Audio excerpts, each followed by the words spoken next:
श्रीमद् भगवद गीता पंचम अध्याय कर्म सन्यास যোগের 12 নম্বর শ্লোক অধ্যয়ন করব। আপনারা সকলে দেখুন। ওম নমো ভগবতে বাসুদেবায়। ওম নমো ভগবতে বাসুদেবায়। ওম নমো ভগবতে বাসুদেবায়। नारायणं नमस्कृत्य नरं चैव नरोत्तमं देवीं सरस्वतीं व्यासं ततो जयमुदीरयेत् मुखं करोति वाचालं पङ्गुं लङ्घयति गिरिं यत्कृपातमहं वन्दे परमानन्दमाधवं श्रीगुरुं दिनतारिणं श्रीचैतन्य ईश्वरं। हरि ओम तत्सत्। ওকে, তো আমরা 12 নম্বর শ্লোক সকলে এখন। युक्त कर्म फलं त्यक्त्वा शान्तिमाप्नोति नैष्ठिकीम् अयुक्त कामकारेण फले शक्त निबद्धते। শ্লোকের অনুবাদ। যোগী কর্মফল ত্যাগ করে নৈষ্ঠিকী শান্তি লাভ করেন, কিন্তু সকাম কর্মী কর্মফলের প্রতি আসক্ত হয়ে কর্ম করার ফলে কর্মের বন্ধনে আবদ্ধ হয়। তাৎপর্য: কৃষ্ণ ভাবনাময় ভক্ত ও দেহাত্ম বুদ্ধি সম্পন্ন বৈষয়িক মানুষের মধ্যে পার্থক্য এই যে, কৃষ্ণ ভাবনাময় ভক্ত শ্রীকৃষ্ণের প্রতি আসক্ত এবং দেহাত্ম বুদ্ধি সম্পন্ন বিষয়ী তার কর্মফলের প্রতি আসক্ত। যে মানুষ শ্রীকৃষ্ণের প্রতি আসক্ত এবং তার প্রীতি সম্পাদনের জন্য সমস্ত কর্ম করেন, তিনি অবধারিতভাবে মুক্ত পুরুষ, কারণ তিনি কখনোই কর্মফলের আশায় উৎকণ্ঠিত হন না। শ্রীমদ্ ভাগবতে বলা হয়েছে, দ্বৈত ভাবধারায় অর্থাৎ পরতত্ত্ব সম্বন্ধে অবগত না হয়ে কর্ম করার ফলে কর্মফলের সম্বন্ধে উৎকণ্ঠার উদয় হয়। শ্রীকৃষ্ণই স্বয়ং পরতত্ত্ব, পরমেশ্বর ভগবান। কৃষ্ণ ভাবনায় কোনো দ্বৈত ভাব নেই। বিশ্ব চরাচরে যা কিছু আছে তা সবই ভগবান শ্রীকৃষ্ণের শক্তিজাত। ভগবান শ্রীকৃষ্ণ পরম মঙ্গলময়, তাই কৃষ্ণ ভাবনায় ভাবিত হয়ে যে কার্যকলাপ সাধিত হয় তা পারমার্থিক কর্ম, তা অপ্রাকৃত এবং তা জড় জগতের কলুষের দ্বারা প্রভাবিত হয় না।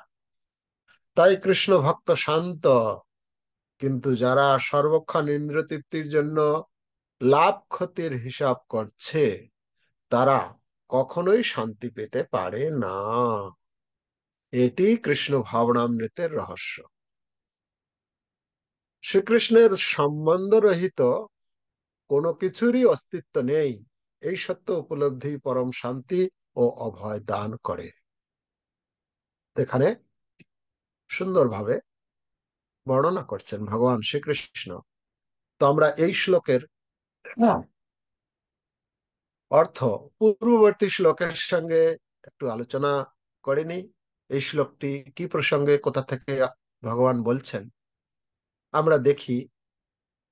এর আগের শ্লোকে ভগবান সেখানে বর্ণনা করেছেন যে যারা ভক্তিযোগী তারা শুধু শরীর দিয়েই কর্ম করেন না।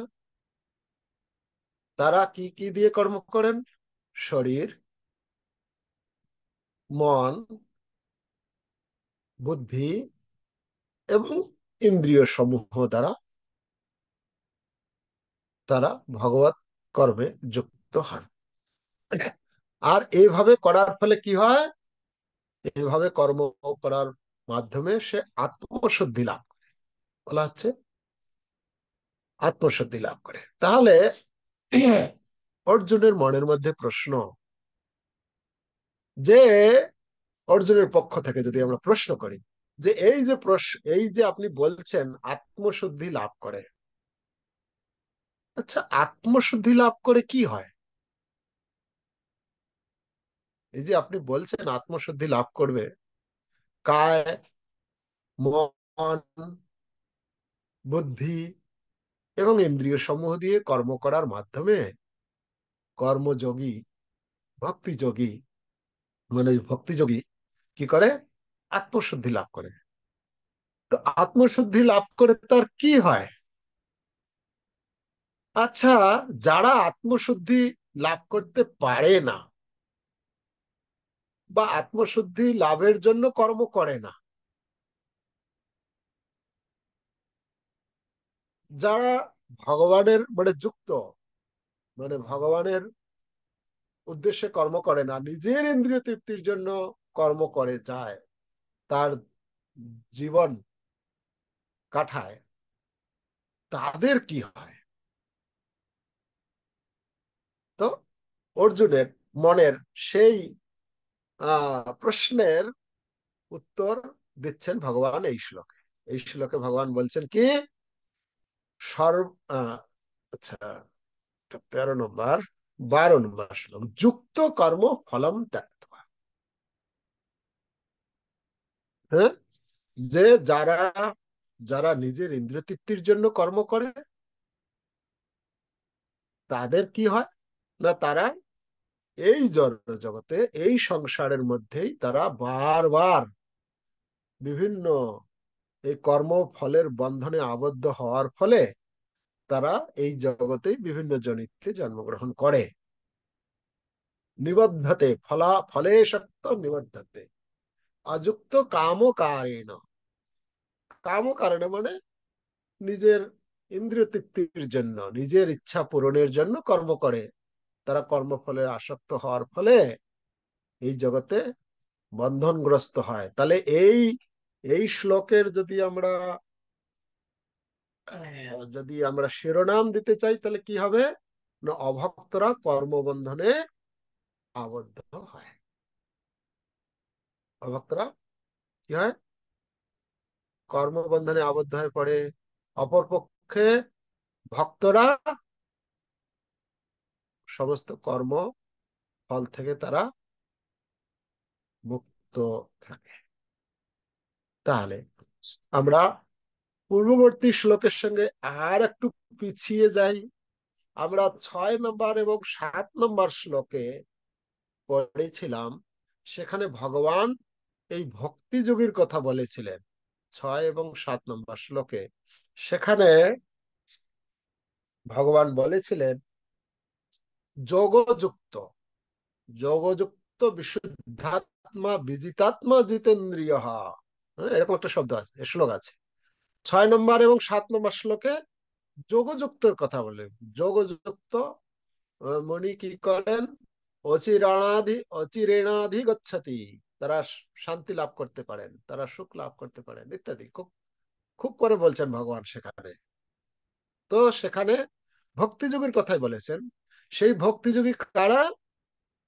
সেই ভক্তিযোগী মানে কি শব্দে তাদেরকে ভগবান উল্লেখ করেছেন সেখানে? যোগযুক্ত শব্দের মাধ্যমে, যে এরা হচ্ছে কি যোগযুক্ত মানে ভক্তিযোগী। আচ্ছা, এটা একটা পয়েন্ট। দ্বিতীয়ত 8 এবং 9 নম্বর শ্লোকে ভগবান শুধু যুক্ত শব্দ ব্যবহার করেছেন। তো যুক্ত শব্দের অর্থ কাকে বোঝানো হয়েছে?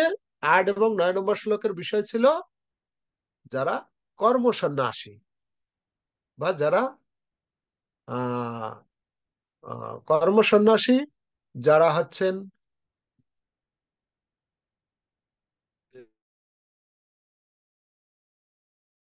কি বলে নিষ্ক্রিয় ব্রহ্মের উপাসনা করে। 8 এবং 9 নম্বর শ্লোকে যুক্ত শব্দ ব্যবহার করা হয়েছে। তো সেই যুক্ত শব্দের অর্থ মানে হচ্ছে জ্ঞান যোগী, যারা কর্মসন্ন্যাসী তাদের কথা বলা হয়েছে।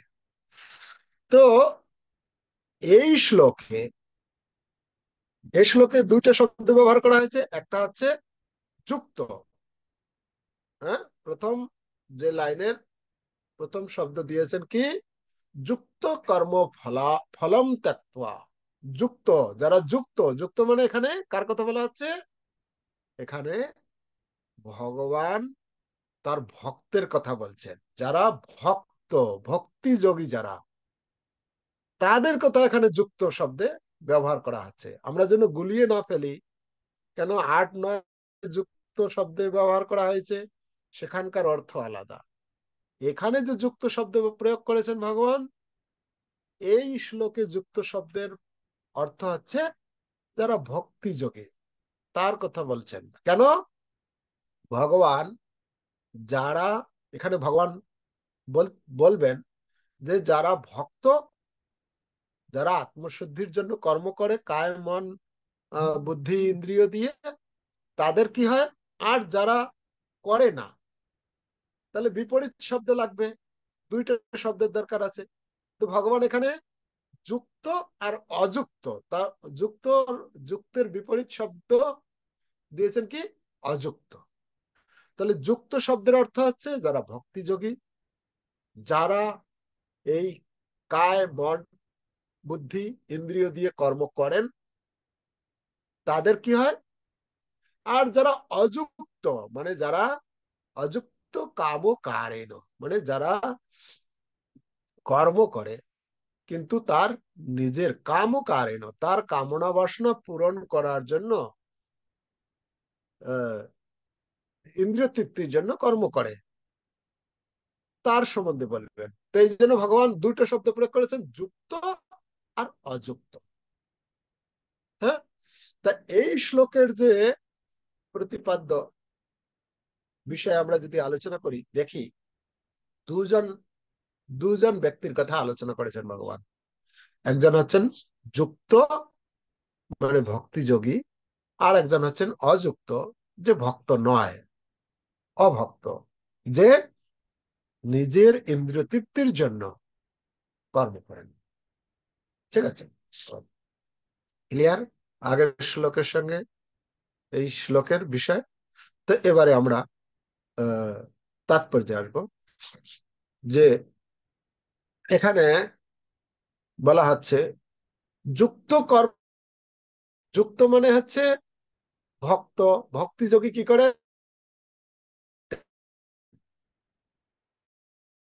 যুক্ত কর্ম ফলম ত্যাক্তা, সেই ভক্তিযোগী কর্মফলকে ত্যাগ করেন।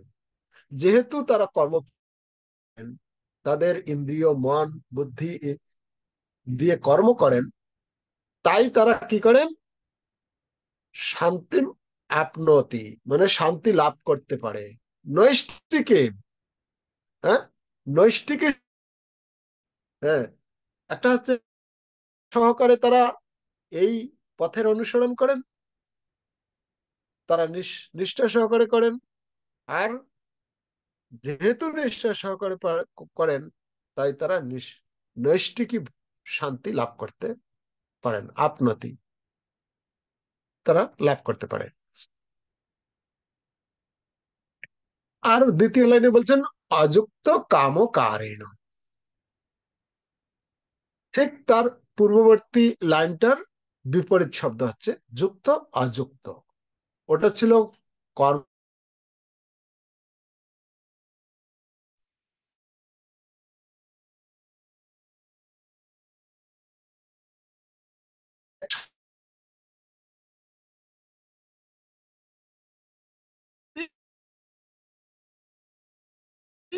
আর এখানে বলছেন আবদ্ধ হয়ে যায়। এখানে আমরা দেখতে পাই যে কিভাবে এই এই শ্লোকের মাধ্যমে ভগবান, এই শ্লোকের মাধ্যমে ভগবান কি বুঝাতে চেয়েছেন, যে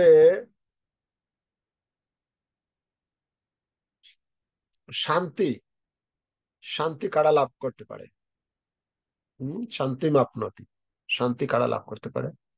প্রপাত তাৎপর্যের প্রথম লাইনে বলছেন কৃষ্ণ ভাবনাময় ভক্ত ও দেহাত্ম বুদ্ধি সম্পন্ন বৈষয়িক মানুষের মধ্যে পার্থক্য এই। পার্থক্য, তাহলে আমরা তিনজনের কথা পাচ্ছি, 6, 7, 8, 9 এবং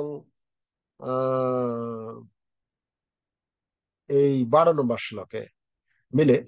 তিনজন ব্যক্তির কথা পাচ্ছি। কার কার কথা পাচ্ছি? একজন হচ্ছেন ভক্তিযোগী, ভক্তের কথা।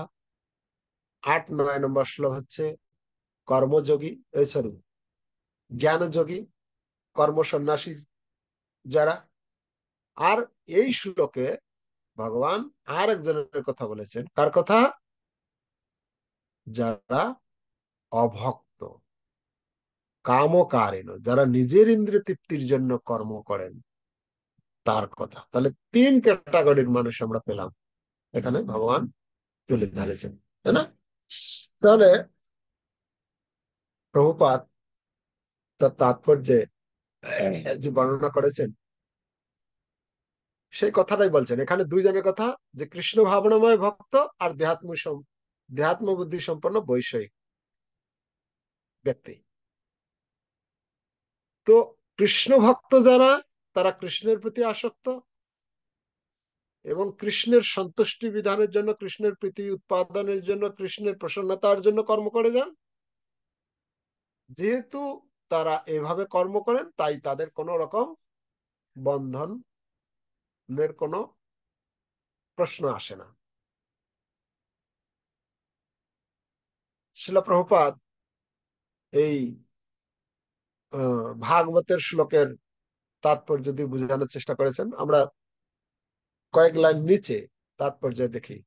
তাই কৃষ্ণ ভাবনায় ভাবিত হয়ে যে কার্যকলাপ সাধিত হয় তা পারমার্থিক কর্ম, তা অপ্রাকৃত এবং তা জড়জগতের কলুষের দ্বারা প্রভাবিত হয় না। তাহলে এখানে আপাত দেখতে আমরা যে কর্ম করি, একজন আহ জাগতিক লোক কর্ম করছে, একজন ভক্ত কর্ম করছে। একজনের কর্ম হচ্ছে অপ্রাকৃত হয়ে যাচ্ছে, আর একজনের কর্ম একদম জড় ভৌতিকতাবাদীর ক্যাটাগরিতে পড়ছে। কর্ম কিন্তু একই, একই কর্ম আমরা। তো এই যে কর্মের যে গূঢ় রহস্য, এটা আমরা কি করে উপলব্ধি করতে পারবো? কর্ম তো করে যাচ্ছি। তো কর্মের এই গূঢ় রহস্য যদি আমরা এই ভগবত গীতা, এই আচার্যদের যে কথা, যে আদেশ নির্দেশ আদি যে শাস্ত্রের মাধ্যমে যে তারা দিয়েছেন, এটা আমরা যদি অধ্যয়ন করি মনোযোগিতার সঙ্গে, তাহলে এটা আমরা উপলব্ধি করতে পারবো। তাছাড়া এটা উপলব্ধি করা, বোঝা খুবই কঠিন। হ্যাঁ, এখানে প্রভুপাদ কত একটা গুরুত্বপূর্ণ কথা বলছেন, যে আমরা যে কর্ম করি, এই কর্মটা কি হচ্ছে? এই কর্মটা একটা কর্ম অপ্রাকৃত হয়ে যাচ্ছে, দিব্য কর্ম হয়ে যাচ্ছে, যেটা ভগবানের প্রীতিবিধানের জন্য করছি। আর অপরপক্ষে যে কর্মটা আমরা নিজের জন্য করছি, সেটা জাগতিক এবং কর্ম বন্ধনের দ্বারা আবদ্ধ করছে। একটা আমাদেরকে এই জগৎ থেকে ভগবত ধামে ফিরিয়ে নিয়ে যাওয়ার জন্য পথ, মানে মানে রাস্তা খুলে যাচ্ছে। আর একটা কি হচ্ছে? এই জড় জগতের বন্ধনে আবদ্ধ হচ্ছে। একই কর্ম। তাহলে কত সূক্ষ্ম বিচার আছে। হ্যাঁ, আমরা তো প্রতিনিয়ত কর্ম করছি। তো প্রতিনিয়ত যে কর্ম করছি, যদি আমাদের মাথায় এটা যদি আমরা চিন্তা করি যে একই কর্ম শুধু চেতনার পার্থক্যের মাধ্যমে আমাকে এই জড়জগতের বন্ধন থেকে মুক্ত করে ভগবত ধামে নিয়ে যাওয়ার রাস্তা প্রশস্ত করে দিবে, আর একটা কর্ম আমাকে এই জড়জগতের মধ্যে দৃঢ় থেকে দৃঢ়তার বন্ধনে আবদ্ধ করে রাখবে, তাই না? তো প্রপাত বলছেন এই যে তারপরে, যে কৃষ্ণ ভক্ত হচ্ছে কি? তাই কৃষ্ণ ভক্ত শান্ত। শান্ত কেন বলা হচ্ছে? শান্ত কেন বলা হচ্ছে? সে বলছে লাভ ক্ষতির চিন্তা করে না, ইন্দ্রিয় তৃপ্তির জন্য লাভ ক্ষতির হিসাব করে না সে। হ্যাঁ, কৃষ্ণ ভক্ত শান্ত, কৃষ্ণ ভক্ত নিষ্কাম, অতএব শান্ত, ভক্তি মুক্তি সিদ্ধি কামী সকলই অশান্ত। যতক্ষণ পর্যন্ত আমাদের হৃদয়ে ভোগ বাসনার প্রবল ইচ্ছা থাকবে, ততক্ষণ পর্যন্ত আমাদের মন শান্ত হতে পারে না, শান্ত হতে পারে না।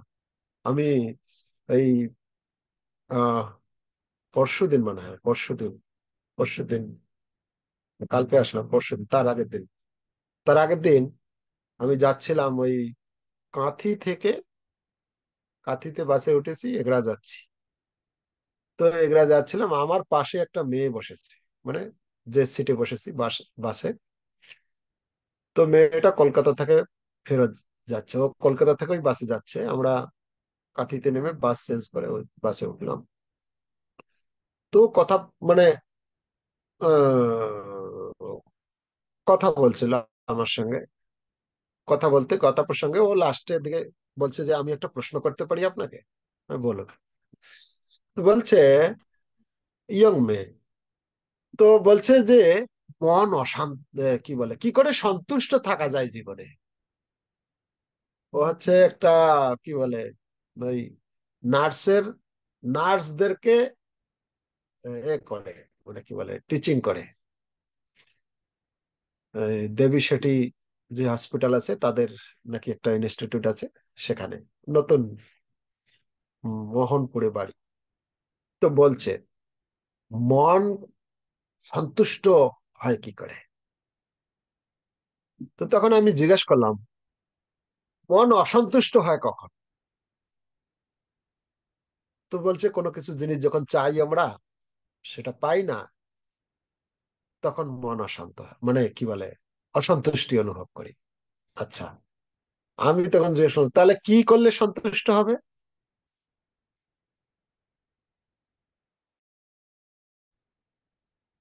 তো তখন বলছে, তাহলে আমাদের ওই সন্তুষ্ট থাকতে হবে। তাহলে আর, আমি বললাম যে এই সন্তুষ্ট আর অসন্তুষ্টটা, এই যে বিষয়টা, এটা কিসের উপর নির্ভর করে? আর যখন অসন্তুষ্ট, কোনো কিছু জিনিস চাই, পাই না, তখন অসন্তুষ্ট হয়ে যায়, অর্থাৎ মন চঞ্চল হয়ে যায়, তখন আর শান্ত থাকে না। আমার ওই জিনিসটা চাই, কোনো বিষয় হতে পারে, কোনো বস্তু হতে পারে, যে কোনো, আমার ওটা চাই। যতক্ষণ পর্যন্ত না পাচ্ছি, ততক্ষণ পর্যন্ত আমরা, আমাদের মন শান্ত হয় না। আর মন শান্ত হয় না মানে অসন্তুষ্টর মধ্যে থাকছি, অসন্তুষ্টতার রোগে আমরা ভুগছি, তাই না? তো আমি বললাম যে, একটা, এটা তো বলছে একটার কথা, মনের কথা বলছে সে। কিন্তু মন ছাড়াও আমাদের অনেকগুলো ইন্দ্রিয় আছে, তারাও প্রতি মুহূর্তে কিছু না কিছু জিনিস চাইছে। তো তখন আমি ওকে বললাম, ও বললো, তো কি সেটা?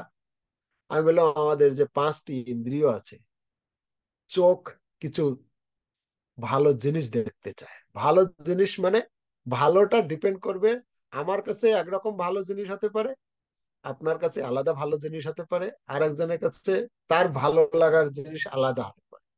কিন্তু একই চোখ, একই রকম সে দেখছে। কিন্তু আমার মন মতো যে জিনিস, আমি যে জিনিসগুলো পছন্দ করি, সেই রকম জিনিস যদি চোখ দেখে, তাহলে আমি খুশি অনুভব করি, তাই না? তো একটা মনের ব্যাপার, কি বলে, একটা চোখের ব্যাপার। এরকম শব্দ, কান শোনার, একজন পছন্দ করবে একদম পুরো ঢিস ঢাকস, মানে একদম পুরো চলবে, সেটাতে সে আনন্দ পায়, শুনছে ভালো, ও কত সুন্দর। আর একজন শুনবে একদম, একজন, একজন ভক্ত, একটা, একজন জিজ্ঞেস করছি, মেসেজ করেছে আমাকে, প্রভু হরে কৃষ্ণ, ধন্যবাদ, প্রণাম, বললাম, হরে কৃষ্ণ। তো কোথায় আছেন জিজ্ঞেস করলো, তো আমি বললাম, কি করছো তুমি এখন? তো বলছে, এখন আমি একটা গান শুনছি। কি গান শুনছো? না, করুণ গান। করুণ মানে একদম পুরো কান্নার সিন থাকবে, ওই রকম একটা। আমি বললাম, এরকম গান শুনছো কেন? বলছে, এই গানটা শোনার মাধ্যমে আমি মনটাকে একটু শান্ত করছি, মানে, মানে তার, তার প্রিয় হচ্ছে এখন সেটা। হ্যাঁ। তো সেদিন কি বলে, যাচ্ছিলাম এই মেচেদা থেকে কাথি ওই বাসের মধ্যে চালিয়ে দিয়েছে স্ক্রিনে। হ্যাঁ, মানে সেই স্বাধীনতা সংগ্রামের সিন, মানে যুদ্ধ লড়াই একদম সেইগুলো চলছে। আর এমন এমন মানে পরিস্থিতি ওখানে দেখাচ্ছে, বাসের লোকগুলো একদম সবাই মানে, মানে ম্যাক্সিমাম লোকে একদম করুণ ভাবে মানে এক দৃষ্টিতে দেখছে। আর মানে চোখে ছল ছল করছে জল তাদের, মানে পরিবেশটাকে একদম। তো এগুলো হচ্ছে কি, এক একটা ইন্দ্রিয়ের এক একটা ভালো লাগার জিনিস, ভালো না লাগার জিনিস। তো এরকম আমরা যখন আমার মন মতো পাই তখন আমার শান্তি মনে করি, যখন পাই না তখন অশান্ত হয়ে ওঠে। তো এইরকম যে আমাদের যে ইন্দ্রিয়গুলি আছে পাঁচটি, এই জ্ঞানেন্দ্রিয় পাঁচটি বিষয়ের প্রতি ধাবিত হচ্ছে, যতক্ষণ পর্যন্ত আমরা এই জগতের বস্তুর প্রতি, বিষয়ের প্রতি তুচ্ছতা অনুভব না করব, ততক্ষণ পর্যন্ত আমরা সন্তুষ্ট হতে পারবো না। মন শান্ত হবে না, মন অশান্ত থাকবে। আমরা ওই যে গান একটা আছে না, লিখেছেন আমাদের নরোত্তম দাস ঠাকুর লিখেছেন, আর কবে নিতাই চাঁদের করুণা হইবে, সংসার বাসনা মোর কবে তুচ্ছ হবে। তো সংসারের যে বস্তু যা কিছু রয়েছে তার প্রতি যখন আমার তুচ্ছতা জ্ঞান আসবে, যে এই বস্তুটা হচ্ছে, এই বস্তুটা হচ্ছে কি ক্ষণস্থায়ী, এটা আমাকে প্রকৃত সুখ দিতে পারে না। ক্ষণস্থায়ী জিনিস কখনো, আত্মা হচ্ছে নিত্য। তো নিত্য বস্তুকে কখনো এই জড় বস্তু সুখ দিতে পারে? জড় বস্তু সুখ দিতে পারে না। তো সেই যে জিনিসগুলো, এই জগতের যা কিছু জিনিস, সেটাকে আমি যখন তুচ্ছতা জ্ঞান আসবে, হ্যাঁ তুচ্ছতা জ্ঞান মানে যেরকম একটা বাচ্চার কাছে, এটা ছোট বাচ্চার কাছে খেলনাটা হচ্ছে তার কাছে সর্বস্ব, সবকিছু, এইটা পেলে আমি একদম সন্তুষ্ট। কিন্তু সেই বাচ্চাটা যখন একটু বড় হয়ে যায়, তখন ওই খেলনা ওই ফেলে রেখে দেয়, তখন গোডাউন ঘরে রেখে দেয়। তখন তার কাছে ওই জিনিসটা হচ্ছে কি, তাকে সেই যে মোটর গাড়ি দেওয়া হয়, সে টেনে টেনে নিয়ে যায়, হ্যাঁ চালায়, তখন সেটা কি করে, সে ওই গোডাউন ঘরে ফেলে রেখে দেয়। আর তখন তার চাই কি সাইকেল, সাইকেল থাকবে আমার, আমি চালাবো, ছুটবো, এই করবো সেই করব। তখন আর একটু বড় হয়ে যায়, তার কাছে সেটা তুচ্ছ মনে হয়, আর কিছু আসে।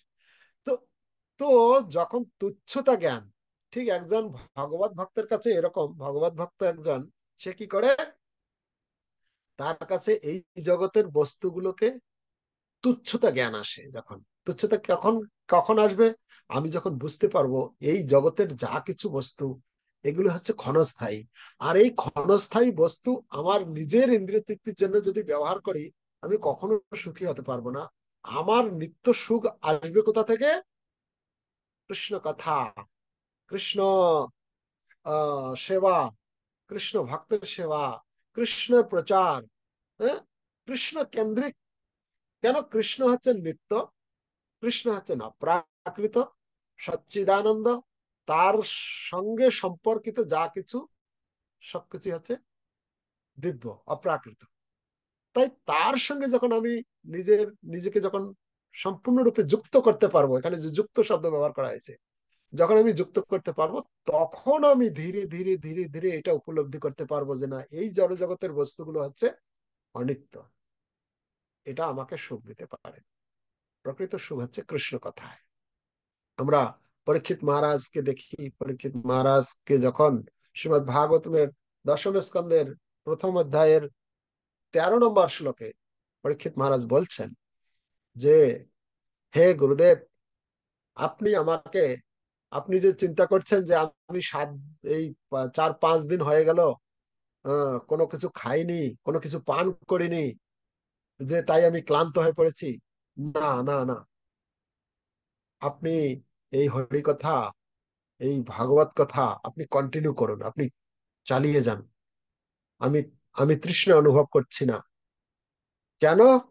অচ্যুতম হরি কথামৃতম, যে আপনার মুখ নিঃসৃত যে বাণী, ভগবানের কথা, ভগবানের লীলা, ভক্তের লীলার কথা যে আমি পান করছি, পান করার মাধ্যমে আমার সমস্ত ক্ষুধা, তৃষ্ণা, ভয়, সমস্ত কিছুর নিরসন হয়ে গেছে, সবকিছু নষ্ট হয়ে গেছে। এখন আমি দিব্য আনন্দ অনুভব করছি। তো দিব্য আনন্দ যে ভগবানের কথায় রয়েছে, সেটা আমরা তখনই লাভ করতে পারবো যখন আমাদের এই কথা শুনতে শুনতে শুনতে শুনতে যখন ইন্দ্রিয়গুলো পবিত্র হবে, তখন আমরা ভগবানের কথাকে উপলব্ধি করতে পারবো। তাতে যে আনন্দ আছে সেটা আমরা অনুভব করতে পারবো, তাই না? তো এই জন্য প্রভুপাদ জোর দিয়েছেন যে কৃষ্ণ কথা শ্রবণ করার জন্য, ভগবদ গীতা আমাদের অধ্যয়ন করার জন্য। আমরা যে অধ্যয়ন করছি, এর মাধ্যমে আমরা কি করব? এর মাধ্যমে আমরা ধীরে ধীরে ধীরে ধীরে আহ, সেই দিব্য আনন্দ লাভ করতে পারবো। ভগবদ গীতার 3য় অধ্যায়ের 38 নম্বর শ্লোকে একটু দেখুন তো তাৎপর্য। আমি দেখিনি, ওইখানে একটা কি কথা আছে তাৎপর্যে। জীব যখন ভৌতিক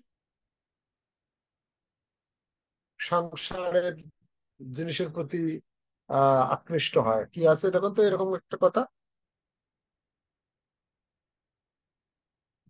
যারা অযুক্ত ব্যক্তি তার কথা বলা হচ্ছে। 3য় অধ্যায়, এর নয় কারণ। আচ্ছা,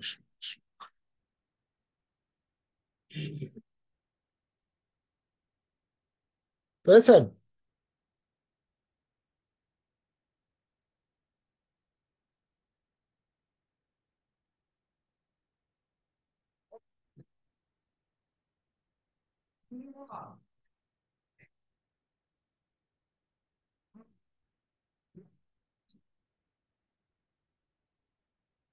জীব যখন, পেয়েছেন? জীব, কামের আবরণে আচ্ছাদিত থাকে জীবের শুদ্ধ চেতনা। দেখি। জীবের শুদ্ধ চেতনাও তেমন কামের আবরণে আচ্ছাদিত থাকে। না না, তাৎপর্যে।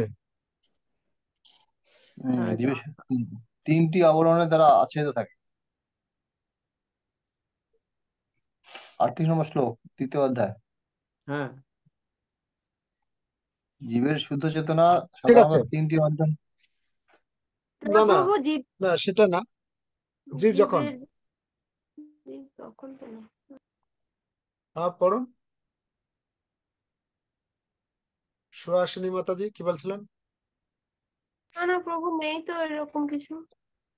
ওকে, ঠিক আছে। তো বিষয়টা এরকম বলতে চাইছি আমি, যে অযুক্ত যারা, মানে তারা হচ্ছে ভৌতিক বস্তুর প্রতি, ভৌতিক বিষয়ের প্রতি সবসময় যুক্ত থাকে এবং তার প্রতি আসক্ত থাকে, যার ফলে তারা দিব্য আনন্দ, যে বিষয় বলে একটা কিছু বস্তু রয়েছে, বিষয় রয়েছে, তারা তা কল্পনা করতে পারে না।